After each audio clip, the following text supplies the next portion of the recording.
It's fun, it's kind of the unofficial kickoff to football season. I think that anytime you get out here and talk about your teammates, and kind of tell people what to expect, I think that's fun. Erik, I know you've been actually in times about David Cutcliffe's influence over you since he came in and working with you.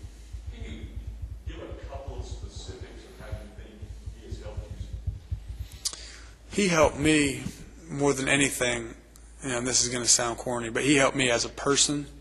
And by him helping me as a person and realizing what I needed to do to be successful, translating that into the football, he said, when you go to class, don't go to class and don't text message and draw on your binder and talk to your girlfriend. He said, go to class and listen to what the teacher says, take notes, and then when you leave class, do that. His point was, whenever you do something, do it 100%. Don't half-ass do something, is what he would say. And, taking that to football, when I go watch film, I go watch film to get better. I don't just go up there to watch tape. When I go to work out, I work out, something specific. I needed to gain some weight. So I went in there and I tried to squat and bench and do all that stuff that I hadn't done in the past because I needed to gain some weight. And he kind of takes that attitude of 100% committed, doing the right thing, or you're not. There is no gray. What did he help you technically wise? Is it footwork, vision, mental preparation? He helped me mentally, understanding the game, understanding protections. We use a term PCP, protection, coverage, plan. You got to protect yourself first, and then you got to see the coverage, and then from that you got to have a plan, what you're going to do before the ball snapped, or as the ball snapped. That's why the game gets tough. They change the coverage, and then you got to have your plan in your head. And having me so ready and teaching me what I needed to know on how to watch tape to get myself ready to play a team, to play an opponent, that makes your footwork look better when you got to take a 5-step drop, and you're so focused downfield that you end up just kind of naturally moving in the pocket, or you shorten your drop up to get the ball out on time. It wasn't necessarily that we worked on that in practice as much as it was as he taught me what to do and what I needed to know. And then, when you're confident and you're throwing the ball, everything else kind of falls into place when you can naturally do it. Off Tennessee for a minute. What do you think of Andre Woodson's year last year? What do you think he has? I think he's a good player. I haven't watched him a lot. When I watch tape, I'm watching the defense. I watch Kentucky's safeties and their linebackers. I'm not watching, what he's doing. I still keep up with Coach Sanders some. I thought they did a good job against us last year. Knowing when we were going to blitz, they had it schemed up pretty well. They, threw a lot of screen passes and let their guys make plays. He's a good player. I can't tell you whether I'm better or whether he's better or anything like that, just because I haven't watched him enough to give you a real answer on that. You think a second year around David, I know you're springing around condition about anything, but a second year will be better with him, or is that overstated? It's just tweaking your game now. I can, as much as I can comprehend and take to the field, he can teach me. There's times where he'll give me he'll see what you can learn about this, watch this, and then I'll go to him, I'll tell him everything all right, this is everything I know about this play and this style of play, and he'll say, all right, well, what about this and this, and I'll go, oh. Of course, I'll be like, oh, didn't think about that. Okay, well, let me watch that, and then I can go figure stuff out. As much as I can comprehend, he can teach me. He's got more information than I'll ever be able to know at Tennessee.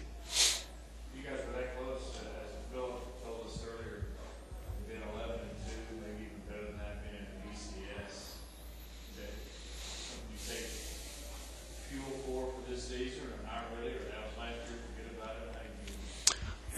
We actually took that pretty heavily into our spring practice and our off-season workouts. We lost 3 games last year in the fourth quarter.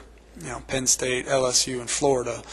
Like he said, and everybody always says, oh, we were 2 plays away. We should have won that game. I'm not saying we should have won. I'm just saying we were 2 plays away from winning.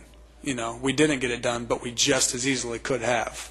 And so knowing that just as easily as we had 1 loss, 4 losses, we could have had 1, that motivates you. The talent's here, the coaching is here, the players, the attitude, it's all there. You just got to make the best out of those couple plays in the fourth quarter, and we understand that. And we go back and watch tape, and we go, okay, who cares about the first 3 quarters? What did we do when it mattered? When it was 16-14 14. What did we do when it mattered? Screwed that up, lost the game. You know what I'm saying? There's been a lot of talk as to replacing top three receivers from last year, but how much will your tight ends kind of perhaps bridge a gap to getting this year's receivers broken into the roles that they will step forward to utilize? I think that anytime you have a quarterback, 3 running backs, 2 tight ends, and 4 offensive linemen coming back, that's going to take pressure off the receivers. I think we need to be able to run I think the biggest thing we could do is be able to run the football better than we did last year. And that's on Coach Fulmer, Coach Cutt, myself, Coach Atkins, O-line, the running backs being in shape, running good. I mean, that's everybody. Receivers blocking downfield. But I think the better we can run the football, the more opportunities they're going to have to catch the ball. Because they can run. I mean, they can run. If we get pressed man, we feel like we should be able to get the job done.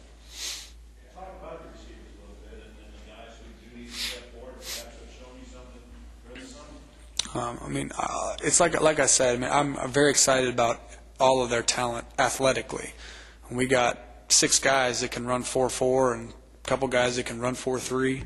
We got guys, a couple kids that came in that are jumping 40, 41-inch verticals. They're special athletes.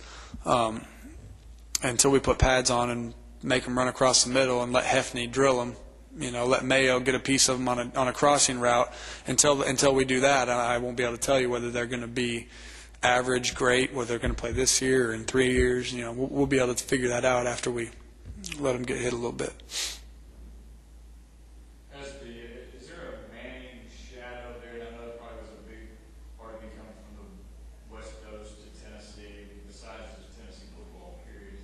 Is there good things and bad things? That's just a media perception. I think that's a media perception. I think that Peyton, he's the best there is right now, and I think that the way he plays and the way I play are very different.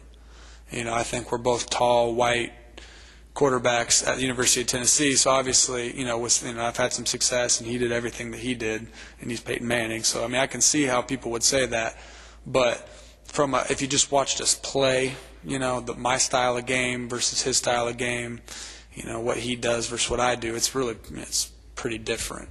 I try to learn and model as much as I can after him, just because how great he is. But a lot of the stuff we do is different.